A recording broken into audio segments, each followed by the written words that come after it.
graça e a paz do Senhor seja com todos vocês. Nesses dias nós temos tido aqui a honra, e o privilégio de receber aqui na nossa igreja o pastor Milton. O pastor Milton foi o nosso conferencista, nosso palestrante no seminário de pequenos grupos que ocorreu ontem pela manhã aqui na igreja. Hoje pela manhã também nós tivemos a oportunidade de ouvi-lo, Ele entregou a palavra do Senhor, o sermão, nessa manhã para a igreja. E agora à noite também nós ouviremos em mais essa oportunidade. O pastor Milton, ele é pastor da Igreja Evangélica Congregacional na cidade de Montes Claros, Igreja Evangélica Congregacional Boas Novas, lá na cidade de Montes Claros. E o pastor Milton também, ele é o presidente da Associação Regional que congrega as igrejas congregacionais na região lá do norte de Minas, e Vale do Jequitinhonha também. E é o equivalente ao nosso presbitério, Então, as associações regionais estão para o sistema congregacional, assim como os presbitérios estão para o sistema presbiteriano. Foi uma bênção ontem pela manhã, foi uma bênção hoje pela manhã, e tenho certeza que será uma bênção hoje à noite também. E só um detalhe, acho que eu não poderia deixar de passar isso, já que nós estamos em dias de Enem, o pastor Milton também, além desse currículo, ele também foi o pastor que me emprestou o gabinete pastoral para que eu pudesse me preparar para o vestibular da UFV em 1995. E foi por conta dessa bênção, dessa sessão daquele lugar sagrado, que eu pude me dedicar ao longo de um ano, me preparando para o vestibular. Isso hoje eu posso dizer que eu sou um economista e eu devo muito àquelas tardes ensolaradas dentro daquele gabinete abençoado lá em Cataguases. Pastor Milton, seja muito bem-vindo, a igreja te abraça, que o Senhor continue te usando poderosamente como instrumento dele para falar à igreja do Senhor. Graça e paz, meus amados irmãos e irmãs. Quero desde já externar aqui a minha alegria e gratidão a Deus pela oportunidade tão preciosa de poder compartilhar esse tempo aqui com vocês e agradecer por essa boa acolhida no seio da primeira igreja presbiteriana de Juiz de Fora. Muitíssimo obrigado. E de maneira mais específica, agradecer ao pastor Eloy, o conselho da igreja, o nosso querido irmão, presbítero Eduardo, que recomendou o nosso nome à igreja, por meio ao conselho da igreja, e os irmãos que confiaram na recomendação dele. Isso. E agradecer muitíssimo pela confiança de poder estar aqui, usando o púlpito da igreja e falando da palavra do Senhor para vocês.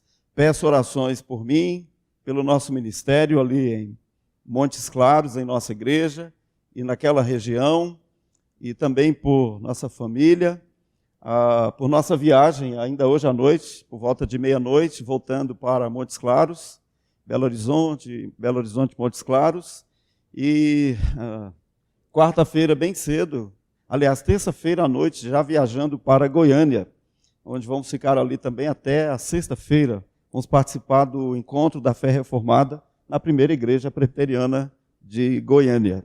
Vou com alguns colegas da região. Irmãos, vamos abrir a palavra do Senhor?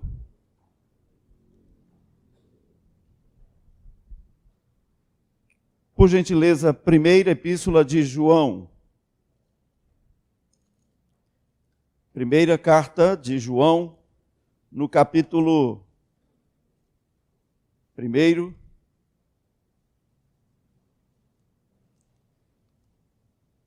Quero convidá-los para que leiamos esse texto da Escritura, onde, com a graça de Deus e a ajuda do Espírito Santo, queremos meditar nele e trazer aplicações para a vida de cada um de nós, a fim de que nós sejamos instruídos pelo Senhor, por meio da palavra, edificados e fortalecidos, para que vivamos para a glória do nome dele e o amemos e o sirvamos mais e melhor a cada dia. A partir do verso 5, primeira epístola de São João. A mensagem que dele ouvimos e que anunciamos a vocês é esta: Deus é luz e não há nele treva nenhuma.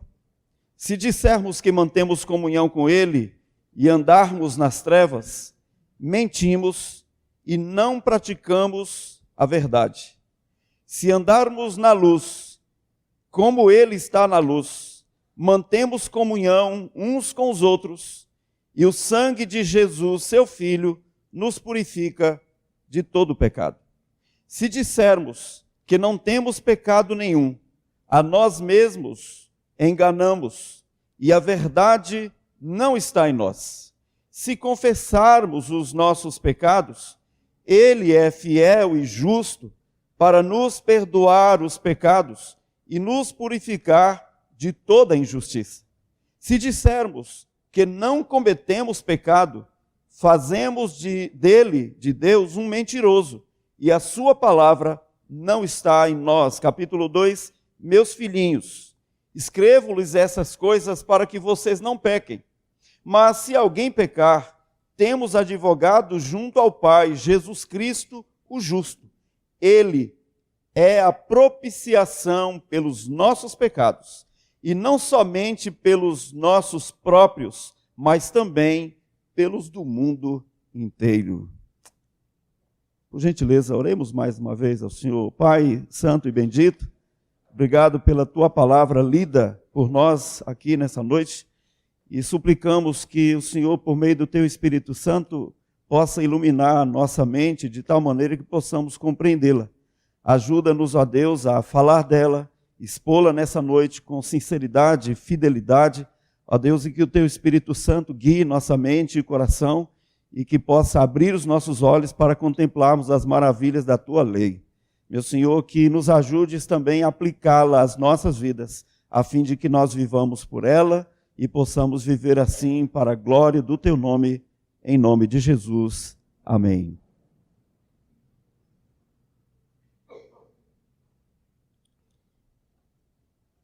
Essa é uma noite muito especial aqui para esta igreja, quando os irmãos se reúnem para celebrar a ceia do Senhor. E esse é um memorial que aponta para a obra que o Senhor Jesus Cristo já realizou por nós. Portanto, a Ele toda a nossa gratidão pelo fato de que, sendo tão miseráveis, pecadores, indignos, não merecedores daquilo que Ele nos deu, nós recebemos tanto da parte do Senhor. Meus irmãos, e esse é um momento também muito apropriado para podermos ler um texto igual a esse e tratar acerca daquilo que a palavra de Deus está nos falando. Ou seja, João, que também foi o evangelista e escreveu o evangelho que conhecemos pelo seu nome, o Evangelho segundo João, e que também escreveu o texto do livro do Apocalipse, escreveu também esta primeira, segunda e terceira epístolas. Escreveu à igreja do Senhor e tratou com ela acerca da convicção que ela precisava ter, como nós também precisamos ter, sobre o fato de que nós já temos a vida eterna. E de que não estamos sob condenação. De que temos certeza e segurança dessa salvação. E de que Deus, com essa certeza e a segurança dessa salvação, Ele torna claro para nós de que essa certeza e essa segurança desta salvação eterna, que não pode ser tirada de nós por qualquer situação, razão ou circunstância, ou por quem quer que seja, só nos é assegurada apesar de nós. Porque é por graça do Senhor, e tão somente por graça, que Ele nos conferiu, por meio da obra de Cristo, realizada no Calvário, o perdão para os nossos pecados.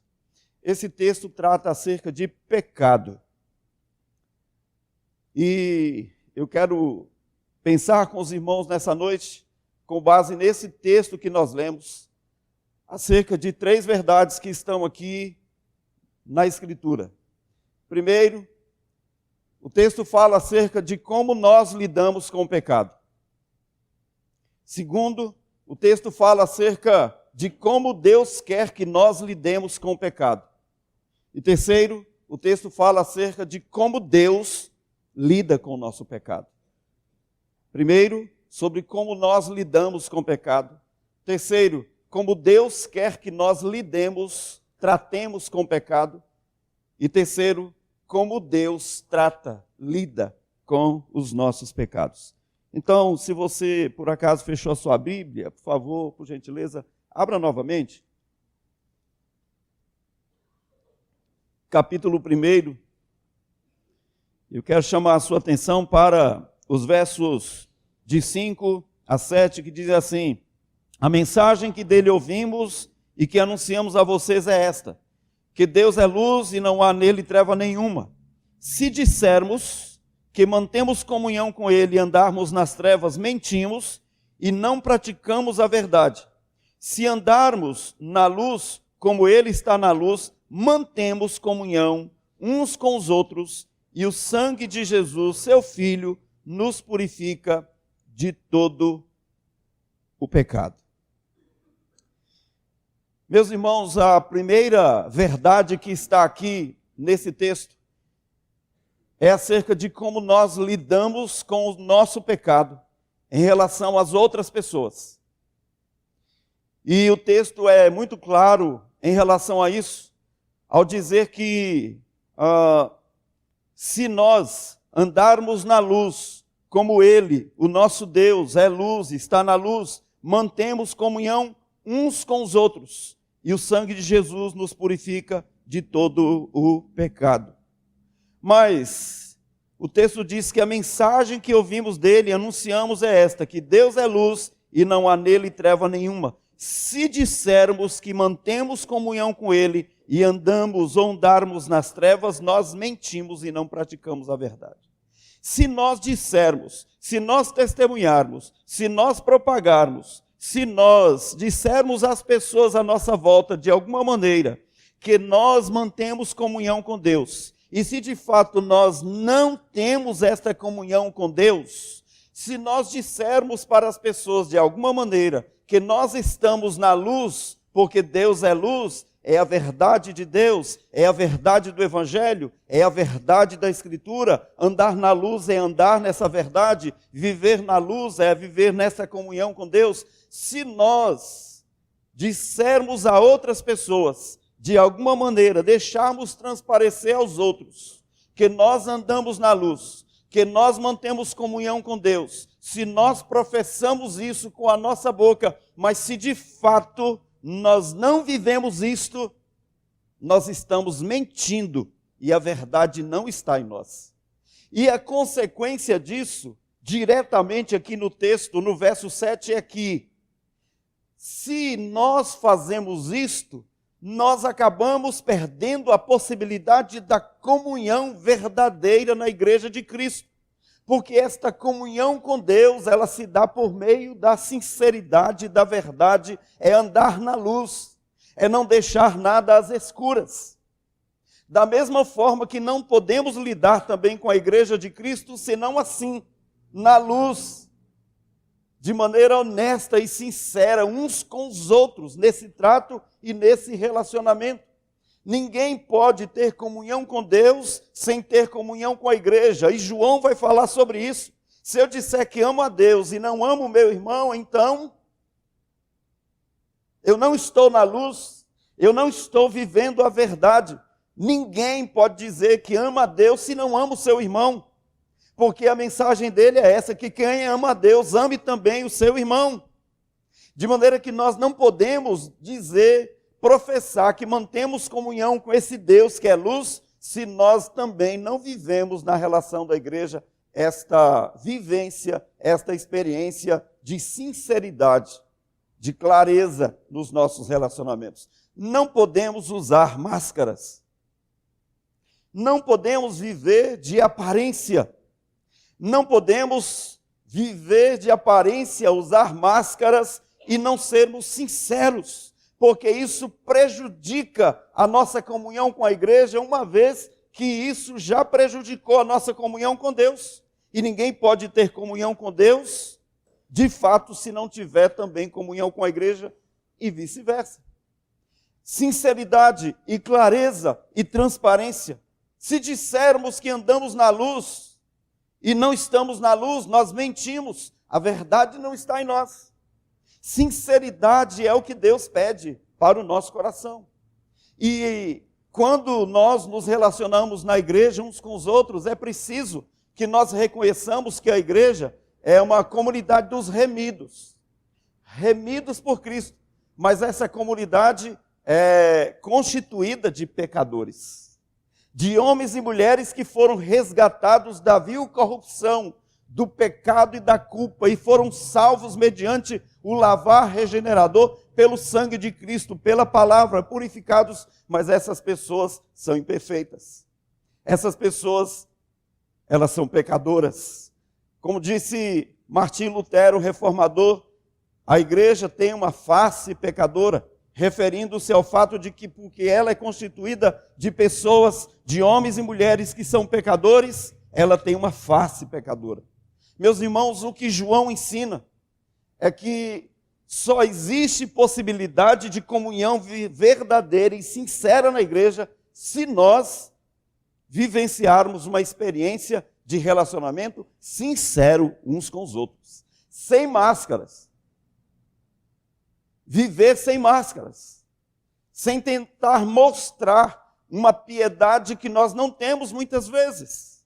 Nós não podemos ter aparência de piedade. É preciso que haja verdadeira piedade na igreja. É preciso que haja relacionamentos fortes, saudáveis, dentro de uma igreja igual a essa e dentro da igreja de Cristo. Mas para que isso aconteça, é preciso que nós sejamos sinceros uns com os outros. Precisamos entender que eu sou pecador tanto quanto o outro também é. E a dificuldade da nossa comunhão muitas vezes se dá pelo fato de que nós não conseguimos reconhecer isso. E é por isso que muitas vezes, ao invés de termos o acolhimento de alguém que pode nos abraçar e nos ajudar e chorar conosco as nossas crises e as nossas dificuldades, temos um dedo em riste apontando para nós. Ou temos uma acusação de outras pessoas contra nós. Nós não somos juízes uns dos outros. Nós somos todos filhos de Deus, sinceros filhos de Deus, pela fé em Cristo Jesus. Pessoas que carregam consigo a marca da redenção, porque o Espírito Santo de Deus habita em nós. Mas nós somos pecadores, nós somos falhos. E o texto de João diz que se nós, então, andarmos na luz, como Ele está na luz, mantemos comunhão uns com os outros. Mantemos comunhão uns com os outros. Como é que nós tratamos com o pecado? Nós temos dificuldade de reconhecer essas nossas fraquezas e falhas diante uns dos outros. Temos dificuldade, portanto, de nos relacionarmos de uma maneira sincera e transparente. E a palavra sincera aqui é interessante, porque ela se origina, ela vem de uma constatação contra uma falsidade, uma falsificação e uma mentira, que é quando as pessoas construíam vasos de cerâmica, de barro, e vendiam esses vasos, e quando eles os construíam e os levavam ao forno para que eles pudessem ser cozidos, aquecidos, às vezes eles ganhavam algumas pequenas trincas ou rachaduras. Aí a pessoa, para não perder o vaso, pegava cera e passava nessas frestas e levava para vender, e as pessoas compravam esses vasos e com o tempo essa cera aquecia e o vaso vazava. A expressão sincera é sem cera. É legítimo. É sincero. É você olhar para o outro e saber quem ele é. E ele olhar para você e saber quem você é. Nós não vamos nos decepcionar tanto uns com os outros na medida em que nós entendermos quão pecadores nós somos e quantas falhas nós podemos cometer. E que, de fato, nós cometemos falhas. E podemos cometer essas faltas uns contra os outros. Pecamos uns contra os outros. E precisamos entender que nós somos pecadores e precisamos para que a nossa comunhão possa de fato se estabelecer na igreja, entender que nós somos pecadores e que nós somos pessoas que cometem erros. Olhem comigo, por favor, os versos 8. Se dissermos que não temos pecado nenhum, a nós mesmos nos enganamos e a verdade não está em nós. E se confessarmos os nossos pecados, Ele é fiel e justo para nos perdoar os pecados e nos purificar de toda injustiça. Primeira verdade que nós vemos aqui acerca do pecado, de como nós lidamos com ele, é que nós não somos sinceros no relacionamento uns com os outros, ou podemos não ser sinceros no relacionamento uns com os outros.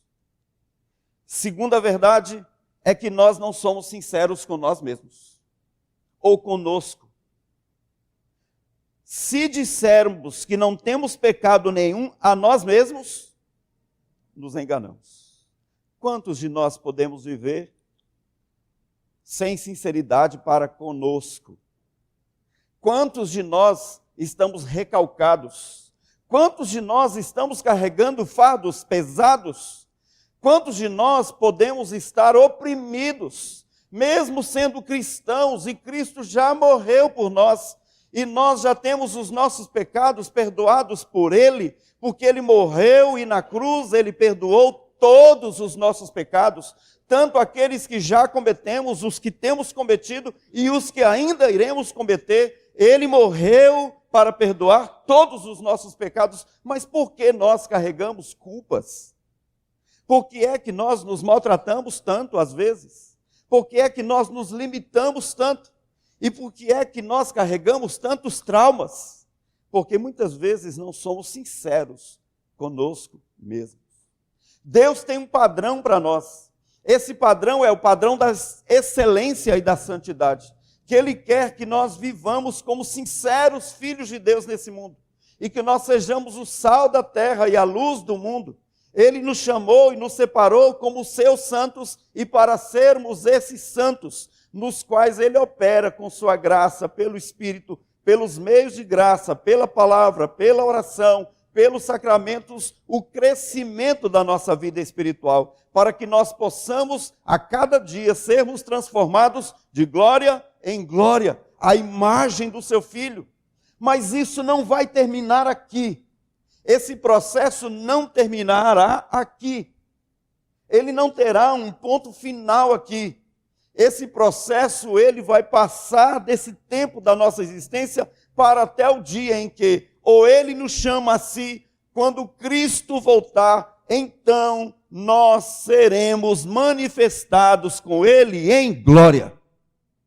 O próprio texto de João, no capítulo 3, diz: amados, nós já somos filhos de Deus, mas ainda não se manifestou o que haveremos de ser, porque quando Ele se manifestar, o veremos como Ele é e seremos iguais a Ele. Aos Colossenses, no capítulo 3, Paulo diz: pensem nas coisas do alto, busquem as coisas do alto, a vida de vocês está escondida lá, e quando Jesus, que é a vossa vida, se manifestar, então vocês serão manifestados com Ele em glória. Mas por enquanto não chegou ainda a glorificação. Ela virá, vai acontecer. Meus irmãos, o que a palavra de Deus está dizendo é que nós podemos não ser sinceros conosco. Nós podemos, no trato com o pecado, deixar de admitir que nós somos pecadores. E, portanto, em razão disso, muitas pessoas também podem ter grandes dificuldades na sua vida, nos seus relacionamentos, porque são pessoas que não conseguem lidar com o pecado e, aí, consequentemente, essa falta no lidar com o pecado pode trazer consequências danosas para a sua vida. Mas, olhem comigo o final do texto.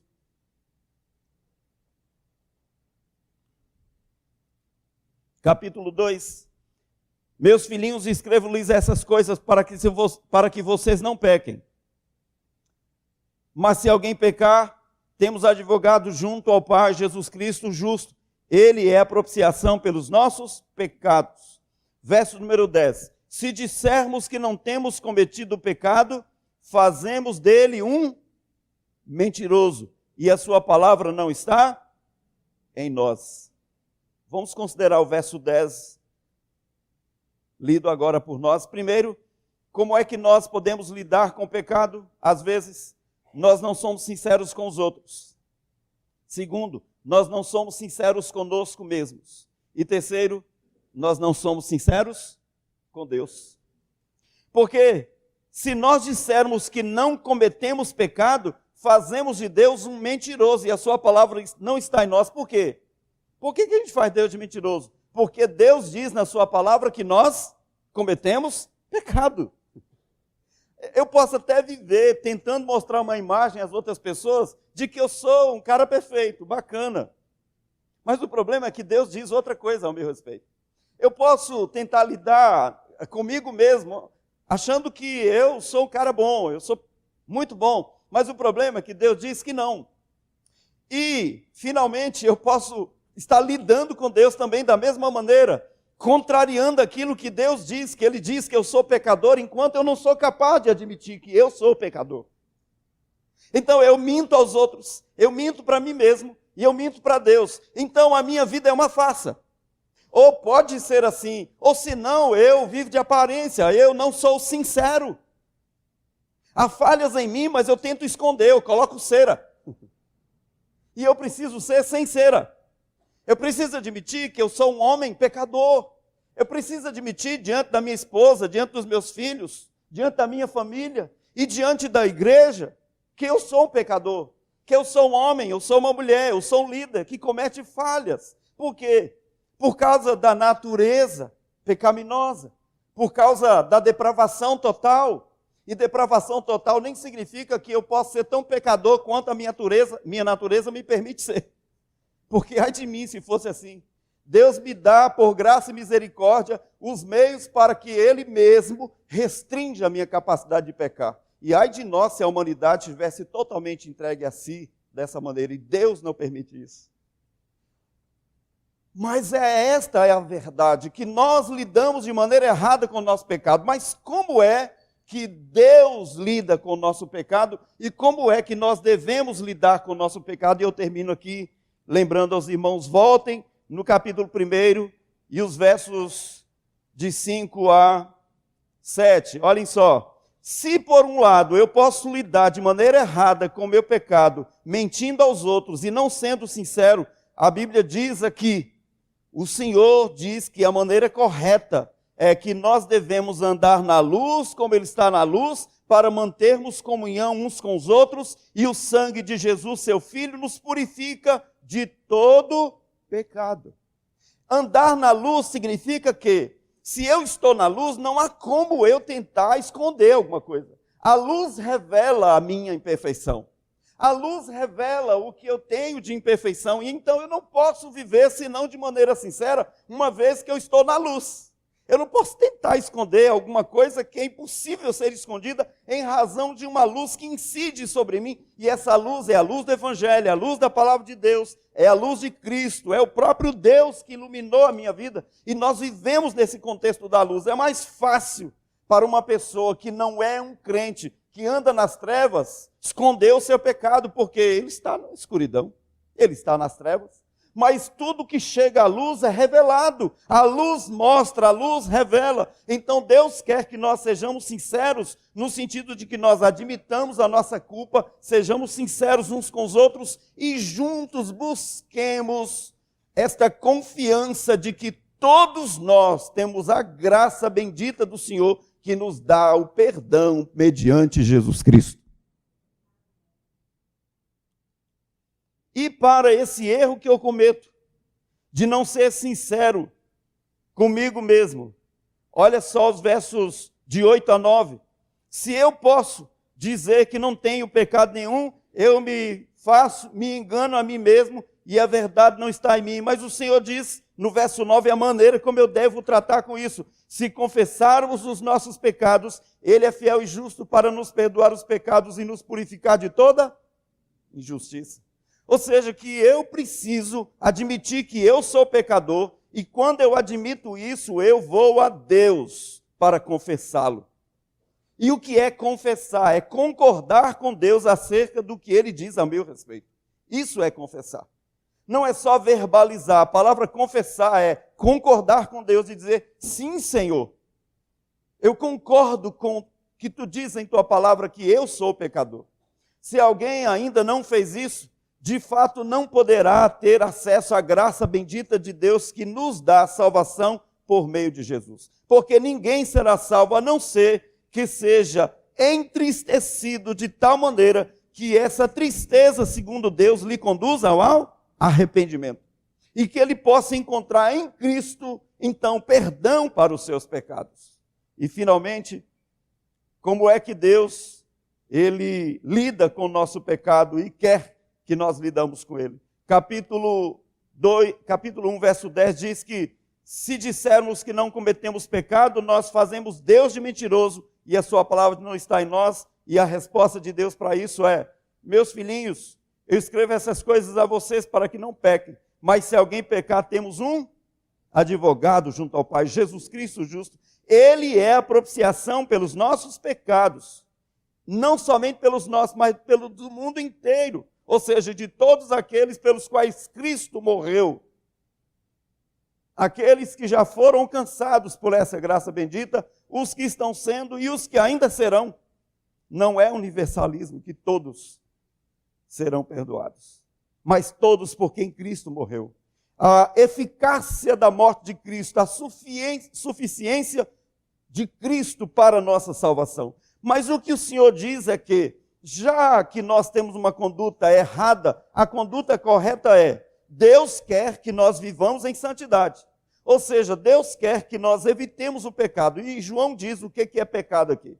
Ele fala assim, o pecado é a transgressão da lei, a quebra da lei. Então, se o pecado é a quebra da lei, eu preciso então me aproximar de Deus, eu preciso buscar comunhão com Ele e me fortalecer na sua palavra e ouvi-la e procurar obedecê-la de tal maneira que eu possa agradar a Deus. Mas ele diz, vocês são pecadores. Então, eu escrevo essas coisas para que vocês não pequem. Mas já que vocês pecam, lembrem-se, vocês têm um advogado junto ao Pai, Jesus Cristo, o justo, e Ele é a propiciação pelos nossos pecados. Bem, não poderia haver uma maneira melhor da palavra de Deus nos ensinar isso e nos ajudar a compreender como deve ser esse nosso relacionamento com o pecado, como devemos tratá-lo, entendendo como Deus o trata. É de que Deus sabe que eu sou pecador, Deus sabe que nós somos pecadores, mesmo como filhos dele. E ele diz que vocês não pequem, mas se alguém pecar, confie, você tem um advogado junto ao Pai. Jesus Cristo, o justo. A palavra advogado aqui, que aparece nesse texto, é a mesma que está em João capítulo 16. É paráclito, aquele que está ao lado. É constituído o nosso advogado. O Espírito Santo é o paráclito ali do capítulo 16 de João. Aqui na epístola de João, o paráclito é Jesus, que está ao nosso lado. Ele é o nosso advogado, o nosso mediador. E a palavra de Deus diz que se alguém está em Cristo, nova criatura é. As coisas velhas passaram e tudo se fez novo. A Bíblia diz também que nenhuma condenação há para aqueles que estão em Cristo Jesus, porque Ele fez a propiciação pelos nossos pecados. E o que é propiciar? A gente entende bem isso quando a gente lembra do Velho Testamento e lembra do Santo dos Santos e da arca que estava lá e que simbolizava a presença de Deus e que essa arca tinha uma tampa e essa tampa da arca se chamava propiciatório. E quando o sacerdote, uma vez por ano, entrava com o sangue de um animal, pelo pecado da nação inteira, o sacrifício que tinha sido feito, ele despejava o sangue em cima do propiciatório. Ou seja, propiciar é tornar alguém favorável diante de Deus, dar condição a alguém de ser aceito por Deus. É a ideia de que Jesus Cristo, pela sua morte na cruz, Ele pagou o preço pela nossa redenção. Ele pagou o preço pelos nossos pecados. Ele foi a nossa propiciação. Meus irmãos, e nós terminamos Primeiramente dizendo que de fato nós precisamos ser sinceros uns com os outros. Que precisamos ser sinceros conosco mesmos. E precisamos ser sinceros com Deus. Sem essa sinceridade, não haverá possibilidade de nós encontrarmos a cura e a restauração para as consequências dessa falta de sinceridade. Nós precisamos admitir o nosso pecado e a nossa culpa diante das pessoas. Precisamos admiti-la para nós mesmos e precisamos admiti-la diante de Deus. E precisamos confiar que somente numa relação sincera uns com os outros é que nos será permitida e possibilitada uma comunhão sincera e verdadeira. Porque só pessoas que se relacionam de maneira sincera é que têm uma comunhão verdadeira e sincera. Da mesma maneira, nós não poderemos ter nossos problemas interiores, pessoais, bem resolvidos, se nós também não formos sinceros conosco mesmos. E não haverá possibilidade de uma comunhão verdadeira com Deus, senão por meio dessa sinceridade. Admitir que nós somos pecadores, mas que nós temos um advogado. Admitir que nós somos pecadores, mas que Jesus Cristo é a propiciação pelos nossos pecados. Admitir que nós somos pecadores, mas que Jesus, Ele perdoa os nossos pecados, ou perdoou os nossos pecados. E é assim que nós devemos fazer. E se alguém ainda não fez isso, precisa fazer. Porque não haverá possibilidade de salvação para ninguém, a não ser que você admita o quanto você é pecador e o quanto você precisa do perdão que só Deus, por meio de Cristo, lhe oferece. Porque não há méritos que eu e você possamos ter para conseguir alcançar esta salvação. Portanto, lembre-se disso. Pelo fato de que nós somos pecadores, precisamos desesperadamente confiar em Cristo. Precisamos desesperadamente aceitar o perdão que Ele nos dá. Porque fora dele não há possibilidade de perdão e de salvação. Como alguém já disse, nós somos totalmente incapazes de produzir, como pecadores, qualquer bem em favor da nossa própria alma. Só podemos confiar naquilo que Cristo realizou por nós na cruz do Calvário. Que Deus, por meio de Jesus, nos abençoe a todos, especialmente nessa noite.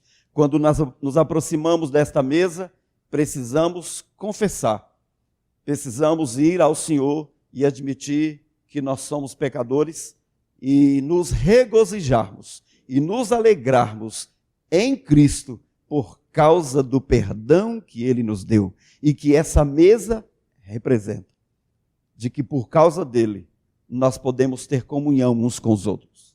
Por causa dele, nós podemos ter comunhão com Deus. E por causa dele, nós podemos viver melhor a vida que ele nos deu. Deixemos as bagagens, a carga pesada, aliviemos esta carga tão pesada, nós não precisamos carregá-la. Vamos curvar a nossa fronte e orar?